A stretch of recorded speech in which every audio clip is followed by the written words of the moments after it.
Hope everyone's comfortable, starting to get seated. There's an anecdote that I share pretty often with my coworkers. Imagine you're with a group of friends.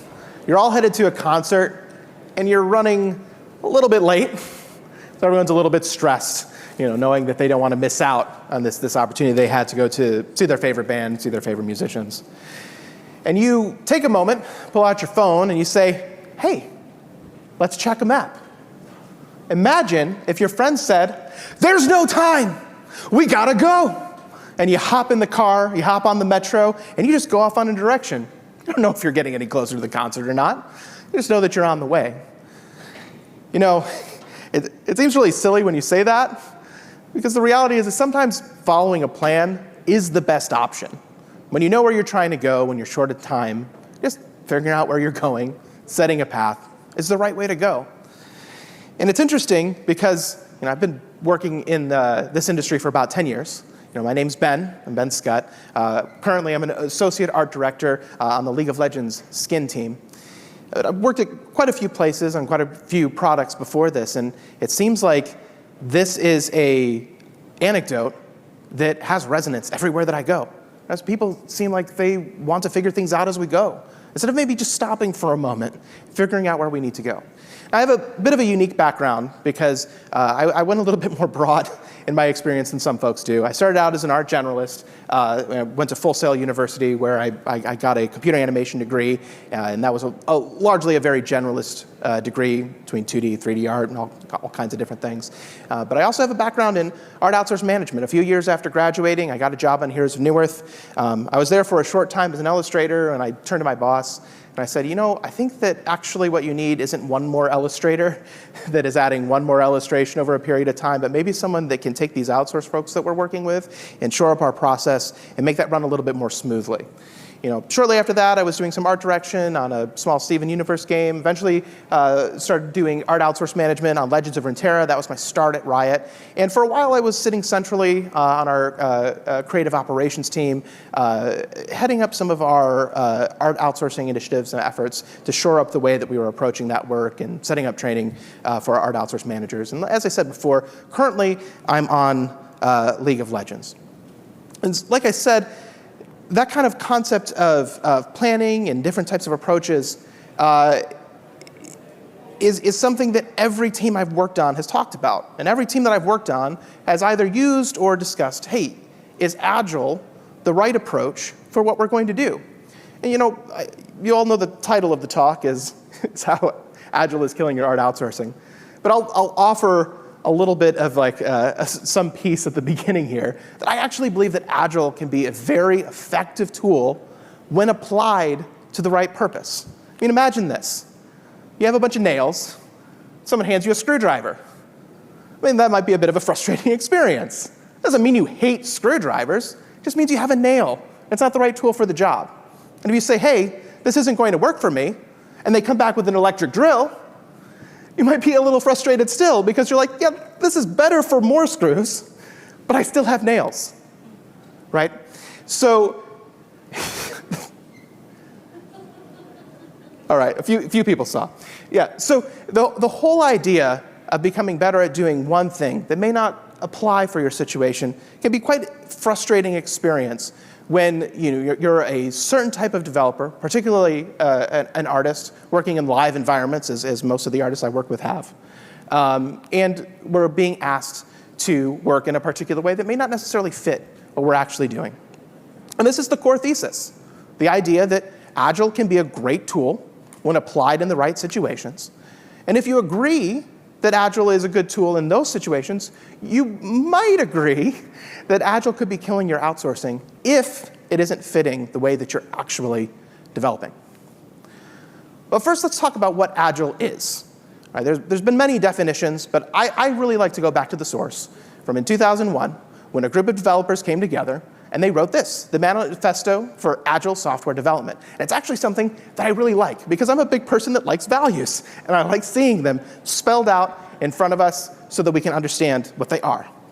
And those 4 values that really sit at the core of what Agile is are individuals and interactions over processes and tools, working software over comprehensive documentation, customer collaboration over contract negotiation, and responding to change over following a plan. Now, a lot of these values, in the right situation, in the right context, are fantastic. But it's really important to notice we have values on the left and we have values on the right. And what the manifesto shows us is that prioritizing one value deprioritizes another.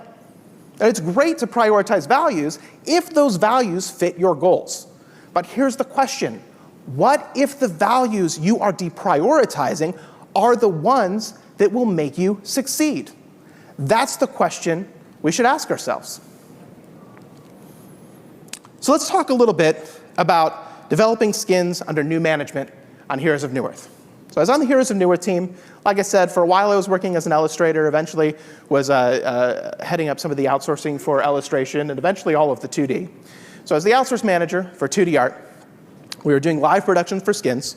So we're in the process of it. And at the time, skins that were in the concept stage would be released to players, modeled, VFX, rigged, everything, in 2 weeks. That was, in some of our worst case scenarios, sometimes it was a little better than that, but in a lot of cases, 2 weeks. It was way too tight. It was not an ideal setting for us. And then we had new management come in, and they asked us to increase our art quality by 20%. If someone could explain that one to me even today, I would love to understand. I chose instead to interpret that as to increase our art quality as much as possible within the constraints of our development. I think that was an okay way to interpret that. And we were also asked to increase our concept lead time to 1 year. So like I said, some of our worst case scenarios, our lead time was about 2 weeks. So if you're asked to do lead time in a year, that means you have to figure out how to develop an additional year of content.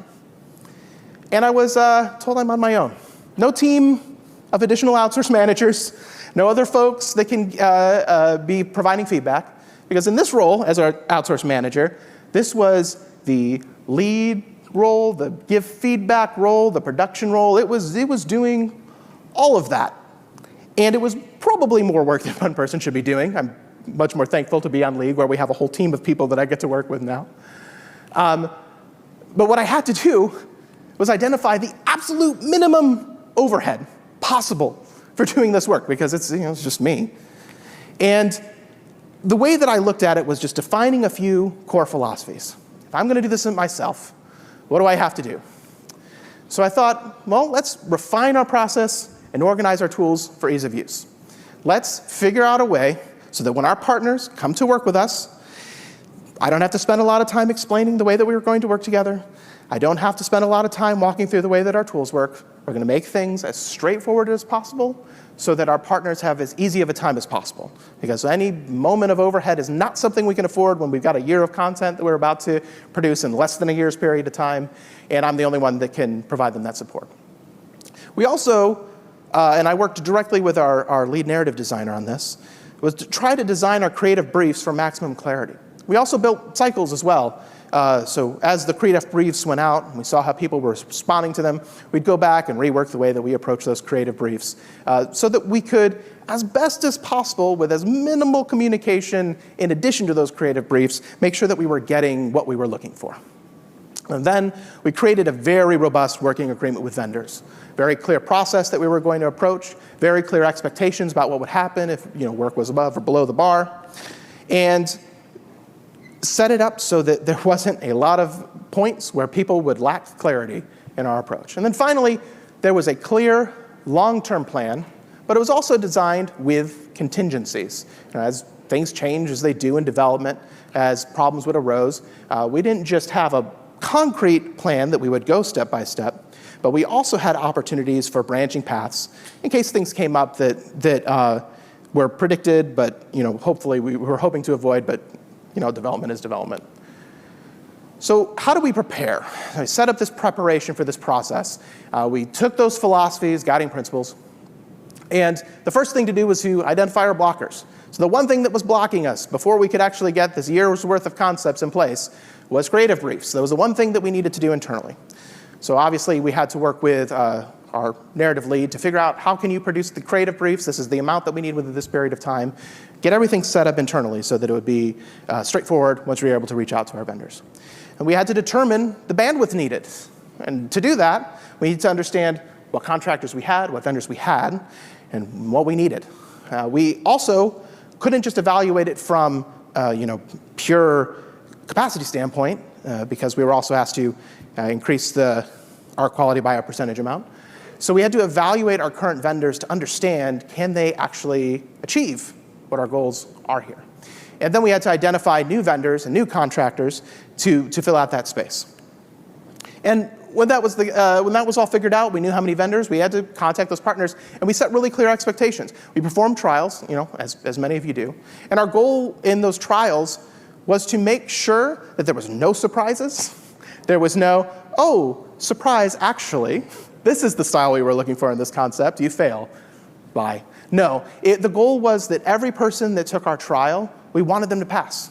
And we set it up so that if they had the capability to pass, they would. Made myself available to answer questions and made myself available to clarify anything that I failed to communicate clearly that would lead to success. And from the perspective of, if I'm working with a partner now and we're not trialing them, I wouldn't let them fail. Why would I let them fail in a trial? So we set those teams up for success, but we still held strict standards. It wasn't just that we would pass anybody who took the trial. We tried to set people up for success, but if they couldn't hit the bar, well, we didn't work with them. And that meant that we cut ties with some existing vendors. It meant that we had to reevaluate some future vendors as we worked with them. But ultimately, we were able to get our team together and enter into our live workflow. And it started with a monthly planning ritual, right? So what I would do is I'd work with our narrative design lead, get all those creative briefs for the month, and we would build a skeleton of our assignments. We would sort them based on priority, of course. And what we would do is we would look at each of our vendors, each of our contractors, and assign them based on performance matched against particular themes, monsters, mechs, your general skin type themes. And we would assign them based on where we felt like people would be most successful. We'd assign a month worth of work in our tools, and we would deliver a current and on-deck brief. And then further out within that month, we'd assign something like a concept unit. Say, hey, you have a character concept coming out. We're not going to give you the brief yet. We have it kind of in our backlog. And that allowed us some flexibility as tides shifted. We still had that concept unit scheduled, ready to go, and we knew that it was coming. But it allowed us to be able to shift briefs around if things happened to change within the schedule. And then there was a daily ritual. Deliveries occurred as work is completed. There's no Wednesday drop, no Thursday drop. As artists were completing their work every morning before 10 a.m., there was just a cutoff. You could deliver your work. And every morning, I'd review that work. And if there was easy decisions, respond on the spot. Hey, this is approved. Hey, this one's not working. We're going to have to start over. Larger feedback, scheduled for later. I'd schedule it for my afternoon. So push those into a spot where I would be ready to do my paint overs, write longer feedback.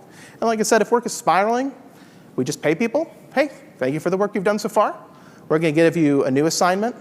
And we just cancel that work. We didn't have time to spin, unfortunately. So to maintain a quality relationship, say, hey, the issue isn't that we weren't able to get to a successful concept. This just may not have been the right fit. We may have been wrong in our brief. This just wasn't a very good idea. Didn't really matter, but they did the work, so we'll pay you. And we're happy to continue working with you on a new assignment that we think may better fit the skills that you have or better fit the thematics that we need to succeed.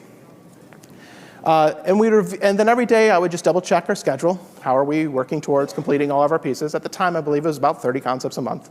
Making sure that we're going to complete all of those by the end of the month.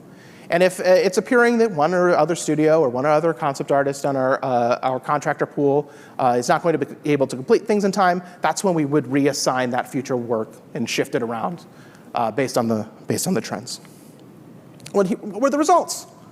After 4 months, we were 1 year ahead. We completed 4 months of concepts plus 1 year of concepts in a 4-month period.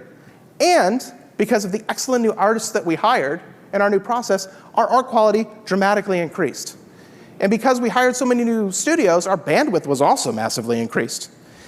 And a unique thing that came from all of that lead time that may not have been expected is that we had a lot more flexibility. We could look at some of our concepts. Before, 2 weeks out, you have to ship whatever you make.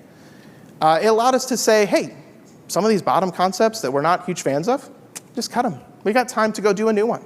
And it's OK for us to be able to do that to maintain a higher standard of quality. And then, of course, there was a dramatic reduction in overhead. With this new process, where there was 1 day of planning a month, it ended up being that there was about an hour a day of feedback because we'd built such clear expectations with our partners. We'd built such robust relationships. Well, let's take that manifesto for Agile development one more time and take a look at this. Because I think what you'll find is those philosophies kind of align to what's on the right here. Processes and tools, yeah, number one, we refined our processes and organized our tools for ease of use. Comprehensive documentation, yeah, our creative briefs, those were our documentation. Made sure that they were absolutely crystal clear. Customer collaboration over contract negotiation. Now, here's one thing I agree with. I love collaboration. It's like my main mode of operating. But in some cases, just having like a clear, robust working agreement is the right approach. And it doesn't mean that we didn't collaborate. Of course we did. But our priority was, of course, making sure that there was clear expectations. And then finally, responding to change over following a plan. Well, you might say, well, wait a second. You had set up in your process ways to respond to change. You changed your plan all the time. There's a little bit of a difference here, I think. Instead of being reactive to change, we were proactive. There was no option that we took that wasn't pre-planned for. There was always a decision tree about where things were going to go if something were to change, because largely the work was predictable. So let's talk about a different situation. Because here we see, like, hey, taking a process that runs very counter to the Agile manifesto, it found some success for what we were trying to achieve. But there's actually types of work, as I mentioned before, that are really well suited to Agile. And sometimes they come into contact with work that is not. This is a case where in Legends of Runeterra we had 2 workflows that were causing us quite a bit of pain. Now, this was when we were in pre-production before the game was released, and I was hired to work as the art outsource manager on that team for their illustration process. We had a game design team. We were early in our prototyping stage. We were figuring out what we were trying to do, right? We were trying to make sure that we even had a game that we were going to release. And that meant that our game design team was way into Agile land, as they should be, because it was giving them a lot of opportunities to discover what it was that the game actually needed to be. And trying to restrict them into working into a more straightforward 1, 2, 3 enumerated process. We weren't going to get anywhere with that. But we were feeling the pain on the illustration side. We had all these cards that were planned, that were being worked on. Their names were changing in production. The card name would be different for the illustration. It would become completely orphaned. We'd have an illustration. We'd be like, I don't even know what this is for anymore. Is this card even in the game anymore? And of course, it was painful because we were outsourcing much of that work. And that meant that artists had to either rework things or their work would become deprecated and not even associated with what design was doing anymore. And of course, that's painful for illustration. That's painful for our partners or our external studios that we're working with. But it's also painful for the designers as well, because one thing that I love about the designers at Riot is they understand that design is about that cohesive experience that comes from the narrative and the art and the design and the engineering all coming together to create something that's just unique and special for a player. And they knew that when the illustrations weren't aligning with their designs, that it wasn't having the impact that they hoped it would. And our time boxes for illustration were long. We had hundreds of illustrations to do, and we were figuring out how are we going to become a live product that's releasing all these illustrations over time. And that made our schedules inflexible, because we couldn't pivot every 2 weeks on an illustration once it went out to a partner. And that restricted our ability to be able to react as design was making changes. So this is when I started to think about a concept, and this is something that we have in our art outsource manager training now, this idea of the work spectrum. On one end, you have work that's completely unknown. You don't even know, maybe you have an inkling of a problem that you're trying to face. And you have to do a lot of exploration to figure out what that problem even is and what some potential solutions might be, right? New invention, brand new piece of software, brand new game, right? These are more along that line of the unknown exploratory type work. And you have another type of work, known and repeatable. My dad worked I'm from Michigan, so everybody worked in the auto industry. He worked on the assembly line. And that work, it's known, it's repeatable. You work at a station, you do the same thing every time. I think he told me that it was like they have to like 1/14 of a second or something like that. Some like ridiculous, like clear amount of time boxing for like how tight it needs to be. I know some producers are really excited about how accurate that time boxing can be. But it's known, it's repeatable. He actually worked in safety for a while. We used to joke that getting creative on the line is a good way to get yourself killed. Fortunately, none of our work is that dire. But these are the two extremes. And the reality is that in game development, we're never completely on one end of the spectrum or the other, right? In a lot of cases, our unknown exploratory work, well, we know that we're making a game. We know that there's some basic principles that we can rely on. And for our work that's more known and repeatable, we try to automate it if possible. But a lot of things like illustration, concepts like that, there can be a process that's pretty well known, but there still is a delta of unknown in that kind of space. So when we actually map those to approximate places in the work spectrum, we see something like design does lean a lot more towards that unknown exploratory type side in this particular case. And our illustration, it does trend more to the known and repeatable side, but neither of them really fully reach what those look like. Well, the question is that when you have these two countering processes, what is it that you can do to be able to make things work? Because the reality is that for design, the way that was going to be working best for them was on the left side of the manifesto, right? They needed to be individuals interacting with each other, designing working prototypes constantly that we can be testing.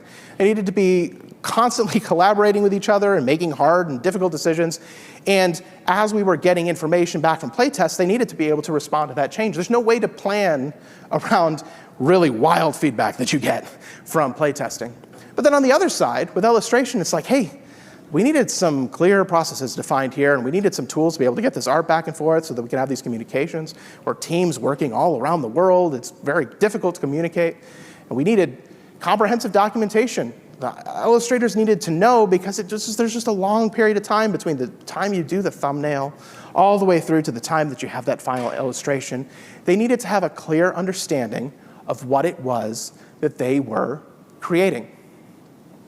Finally, and as you all know or not finally, but almost finally, second to finally, with outsourcing, with external development, you have to negotiate contracts. there's legal requirements. And then ultimately following a plan so that our teams with these long timelines could function properly. That's what we needed for illustration. So what did we do? This is where we had to figure out a way to create a flow. It wasn't useful for us to restrict design into that enumerated 1, 2, 3 process.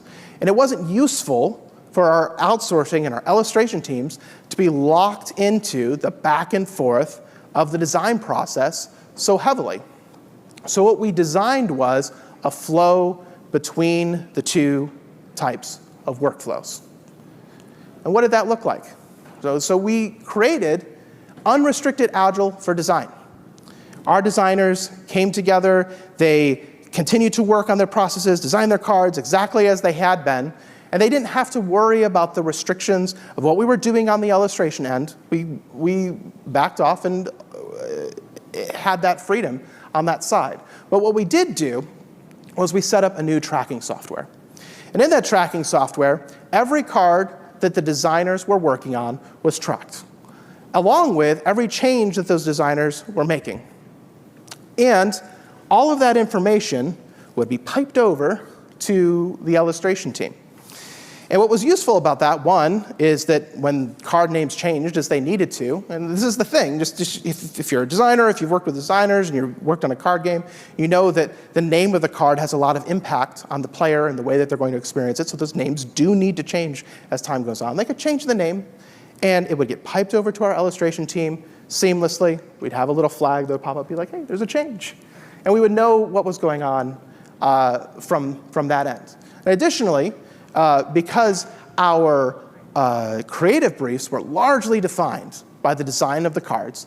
That flow to illustration allowed us to generate a huge portion of our creative briefs. We also hooked it in with our narrative teams to get the flavor text associated with it, along with all of the like the design information, as I mentioned.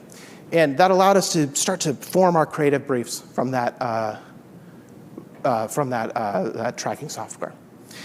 And then we planned and scheduled our illustration workflow. At the time, we were doing, I believe, 3 or 4 month cadence.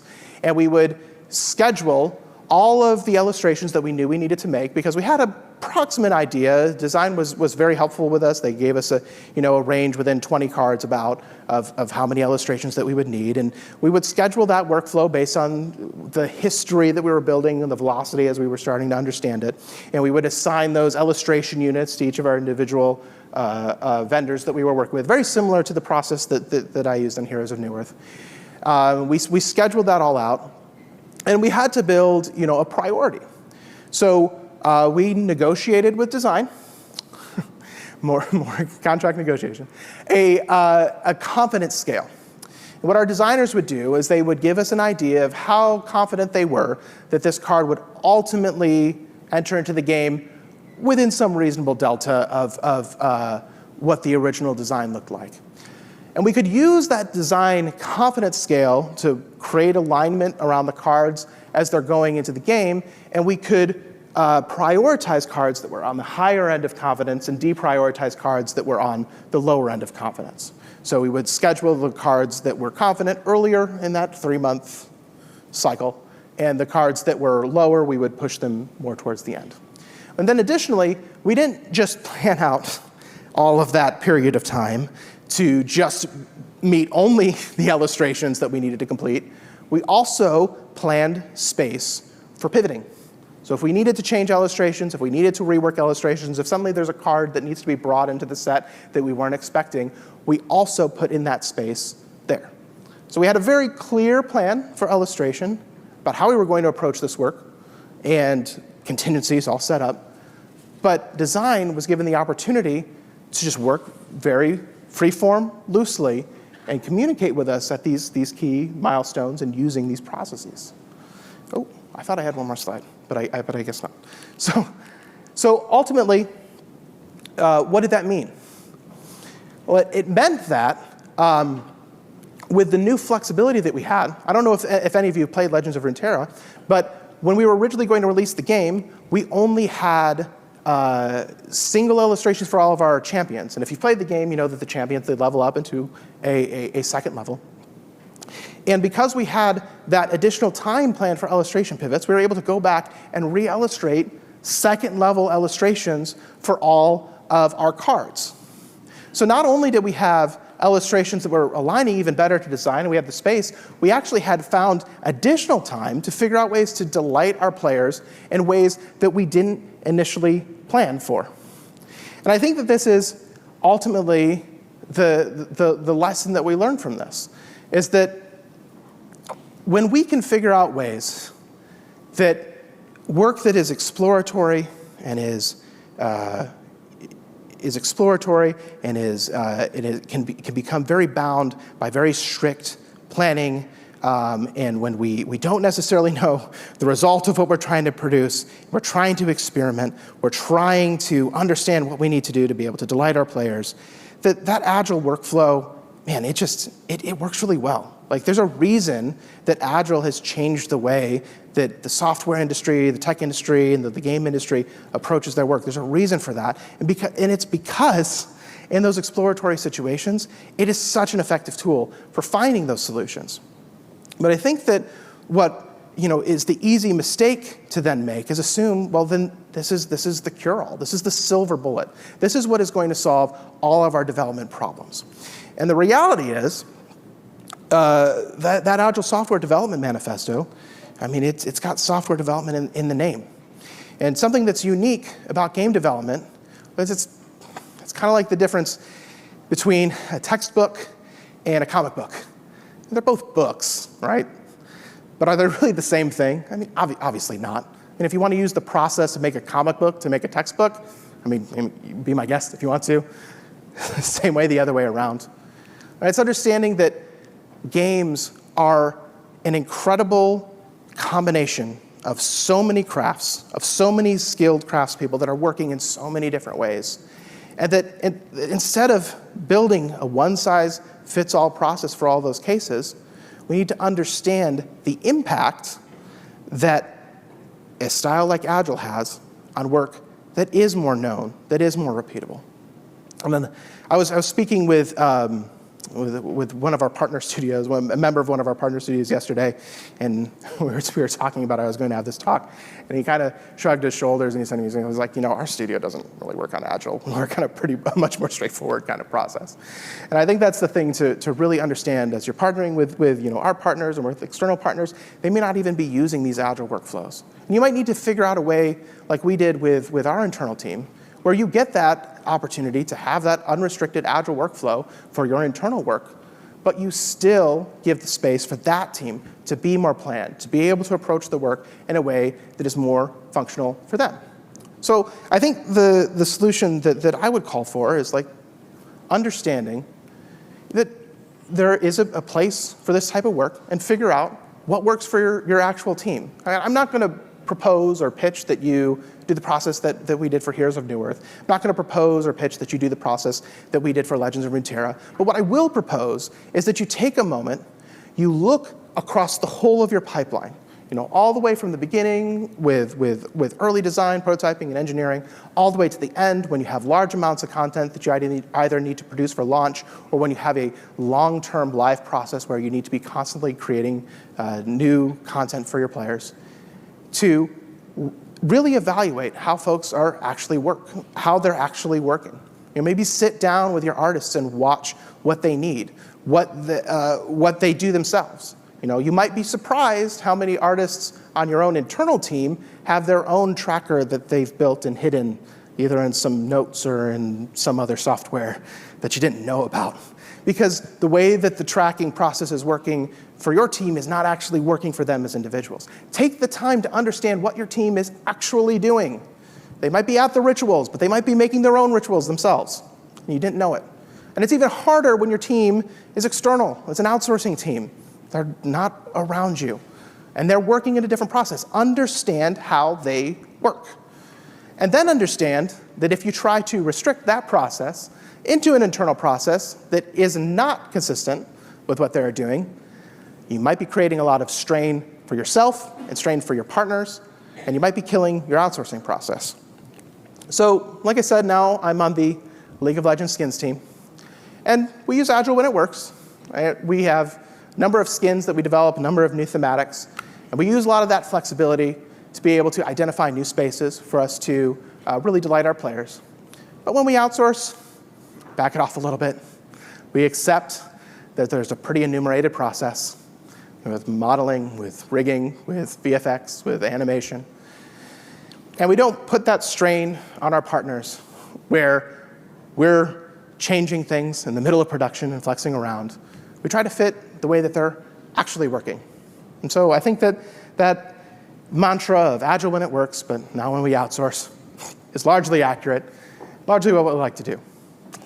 So I believe, I speak fast, so I've got about 2 minutes left, but I think that we can actually roll into the question and answer process now. So thank you all so much for listening to my short ramblings, but I'll trade you for this. So I don't know, I'm gonna get a quick sip of water because I completely dehydrated myself wandering around the stage and talking. But if you haven't been in here before, this is I forget what it was actually called, but it's like a little, here we go, catch box. It's got a microphone in it. So if you have a question, you can raise your hand and I'm gonna chuck this at you. Great, and if there's other folks in the audience that have questions, you can chuck it at them. There we go. There's a circle on the top. Just speak your question into that. That is the microphone. Sure. I'm pretty proud of myself that I caught this. You did a great job. Good job. You spoke a lot. Well, first, thank you for your knowledge and for your time. Thank you. You spoke, of course, about Agile. There are different Agile methodologies out there. I'm wondering, is there one specific that you would either go towards, stay away from, or you've neutralized? So, like I was mentioning before, I think that so you're asking if there are agile methodologies to lean into, to lean out of, to avoid completely. I think that all of them have something valid for you to listen to as long as you're understanding what their application is for. I think when you listen to the Agile Software Development Manifesto, yes, it's talking about software development. They're also talking about largely homogeneous teams as well. So that was largely a team that was pretty much engineers. And a lot of what Agile is about, and I'll think of like a few very prescient examples are the ones that Jira communicates with something like Kanban Agile or Scrum Agile. Those tend to be like the two really common ones, is this idea that on your team, you have the ability for people to like pass work between each other. And that works really well if everybody's an engineer. It doesn't work really well if you have like 5 different crafts that everybody's working in that you can't pass work in between. So I would say, look at the composition of your team, look what they're trying to achieve. If you have a team of like just concept artists, hey, like a Kanban Agile system might work really well for you where people can look and see like what concepts are like up and ready to go and they can pull stuff off of that background. A Scrum system could also work really well if you're working kind of similarly to the way that we do and we have like a thematic where there's a number of concepts that need to be worked on at the same time so people can have some visibility on what's being worked and maybe people go back and forth between there. So I would say the thing to do is to just not take in all of the Agile information at face value and just apply it, but to cross-reference the values that they're teaching to what your team actually needs. And if you can just take a moment to do that evaluation, usually you can see a pretty clear connection, be like, oh, this is a thing that we need, this is a thing we need, this is the thing we need. The thing that I get wary about when I'm seeing Agile communication is when they talk about the risks and then they really downplay the risks a lot. It's like, yeah, they'll talk about the risks and be like, oh, but it's not a big deal, it's not a thing. Just understand, look at those risks and be hypercritical. Like read those risks, they say, hey, these are the risks that you're going to face, and just ask yourself, like, well, are these risks that I'm actually willing to take on, like divorced from whether or not they're playing them up or playing them down? I hope that answers your question. It did, thank you. Yeah. Oh, I'm not gonna toss it. Thank you. Hello. Hi. Thank you for your talk. You mentioned that you had a new tracking software. Yes. For your design team to work well with your illustrators. Can you talk about what that was and how you guys used it? So at the time, we were using Airtable. The reason I didn't mention it specifically is because the point isn't to talk about like a software that works. There's actually a number of softwares that I'm very excited about right now for tracking work. In that case, we used Airtable. The reason we used Airtable was we didn't have a tech team to support our tools. So we needed something that like I could manage and set up myself, and not being particularly tech-minded, that was a tool that afforded me a lot of opportunities to customize something that would match what we were going to do. And additionally, the interface was similar. Our team was using like Google Sheets to track a lot of their cards. So we were able to set up a very similar setup that they were used to. So that was the reason why we did that. But I would say that the focus and what I like about a software that you're exploring is that there's tools like Jira where their goal is to, within a very kind of tight area, track abstract bundles of work or abstract bodies of pieces of work, like tickets or bugs or features or things like that. And then there are tools that lean a little bit more into being like a database. And in our particular case, we weren't trying to track the abstract work, like whether tasks or things were done. We were trying to track a lot of data and a lot of information. And having a database, a referential database that allowed us to be able to get all those information from our designers and pass them over to our illustrators, that was what was crucial to us. So, similar answer to how it was before. I wouldn't recommend a specific software. That was the one that we happened to use at that time. But understanding whether or not you need to be tracking the abstract work or tracking like specific data and content, that's kind of, I think, the decision maker when it comes to the software you choose. Is that good answer? That worked? Yes, Okay, thank you. Wonderful. Do you have any other questions? There's one in the back here. Everyone's too polite to just chuck it. Got it. No black eyes in this. Hi. So, quick question that I have as well for this is, when you were working with different partners that also might have their own cadence, they might have their own internal agile or their own waterfall system. Sure.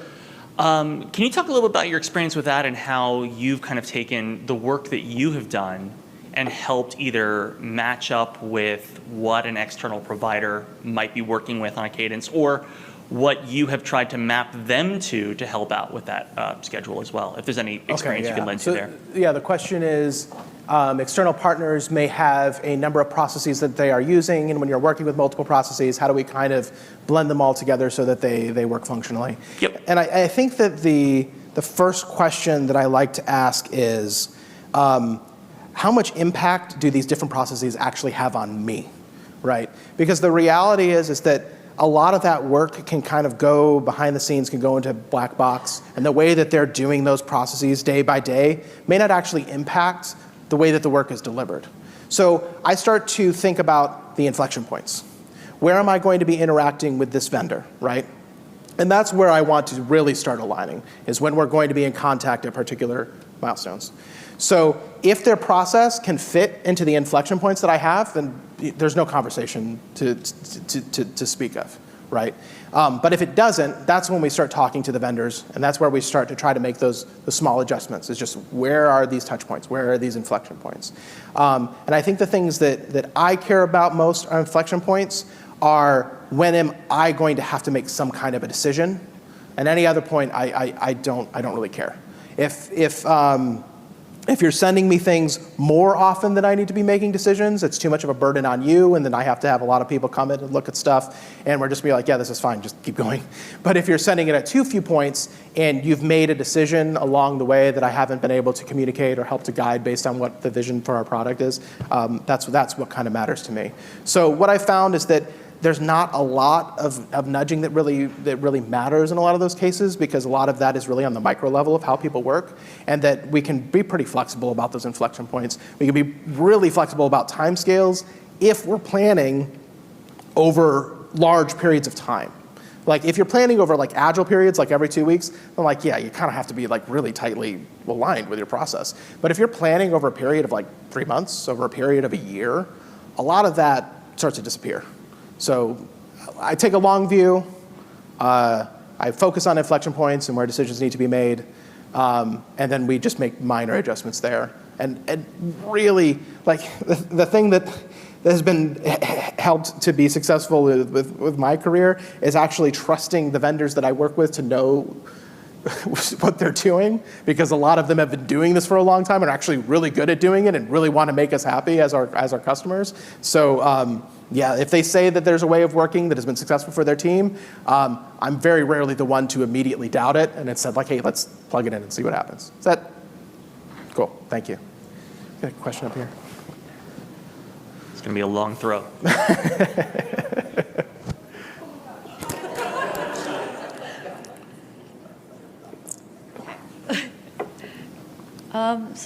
Hello. Hello. My question is, why did you decide against specifying drop days and just having the vendors submit their work more organically?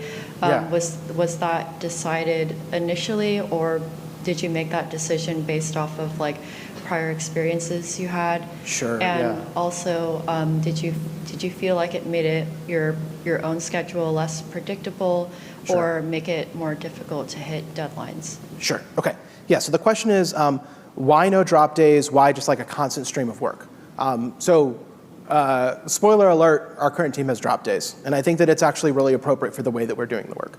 The reason that I decided to omit drop days and allow folks to deliver work as it was completed was because that meant that if someone could complete something 1 day before a drop day or 2 days after a drop day, and then it'd have to wait until the next week, there was just a lot of time we could be missing in development when we were hitting, like really important inflection points.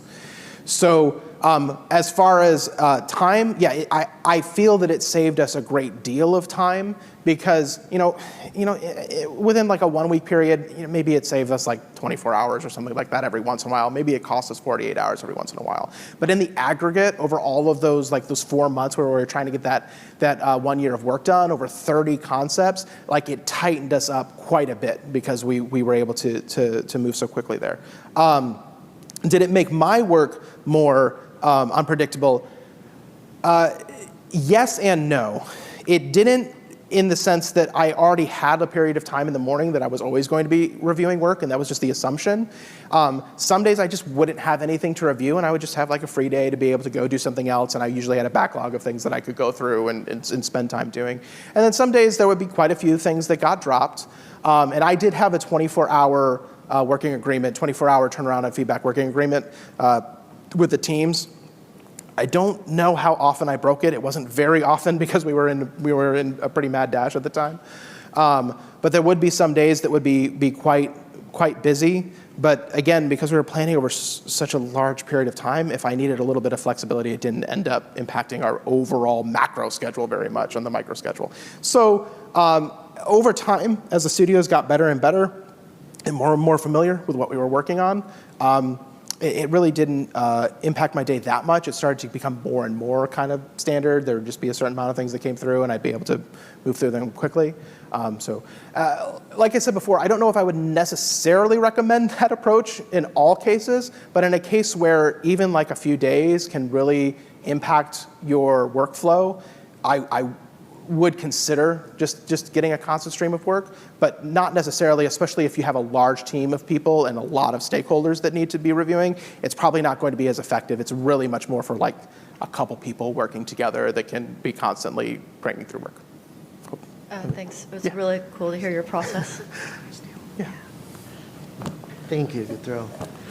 What's up, man? Hello. Really cool talk. Thank you. Loved seeing your career history. Also a Full Sail alumni. Oh, it was interesting to hear you talk about things in the earlier days of outsourcing where you were the one person and you were managing so many things. And then as you've gone through and finally landing on the skins team for League of Legends, in my experience working on World of Warcraft, we had a similar kind of evolution where the agile approach that you talk about does work really well in certain environments, and then there's all these other surrounding environments where things don't work as great or whatnot. So what I'm curious is how does it look now in League of Legends when you're either working with rigging and animation and design, narrative, and all these different aspects of things outside of illustration? What things have you taken from the agile approach versus the other things that are working in that big environment? So in the big environment, what are we taking from Agile in our current skins process? So my coworkers is actually here, but I won't name her so that she can remain anonymous in the audience. But she did an excellent job of building up our current outsourcing team. We call them Extra, or actually the team elected to call themselves Extra. The way that it is structured is we have a number, we call them SMEs or subject matter experts. We have a number of subject matter experts on the team that map to each of the crafts that are required to be able to ship a final skin. And each one of those individuals is the feedback owner for that specific thing, and we all work together to provide those reviews. So we'll have a weekly production review, we'll all sit together, we'll gather all that information. The person who is specifically responsible for the craft will get feedback from everybody, including their own personal feedback for it. They will gather it and they will deliver that. And this is one of those cases as well, to your question, where why we have our particular cadence of deliveries, because it does allow our team to be able to get together as multiple stakeholders and be able to give feedback along those specific crafts. And I think that the process that she has set up is really successful for what we're particularly trying to do, because we're not in a mad dash. We do have a little bit more of an understanding of how long things are going to take us, and this allows us to create a really cohesive product that has input very specifically, because I'm the art director, but I'm not a rigger, I'm not a VFX artist, right? I can trust my SMEs to be able to bring that value to the table, and my goal is to make sure that their voices are heard and that we have like a cohesive final product, and I think that it works really well for what we're particularly doing. I think I don't know if any of you play League of Legends, but I think our PvE stuff just came out. We just had our Fright Night skins come out. It's a really, really cool skin line. You should take a look at that. That's something that was outsourced with our partners at Sparks. And you can see what that process ends up looking like in action. But I think that I'm being told that my time is up. So I think that they're going to roll some announcements for what's coming after this, because I believe this is the end of the talking portion of the day. But yeah, I just want to thank you so much for your questions, and hope you all enjoy the rest of XDS. Thank you.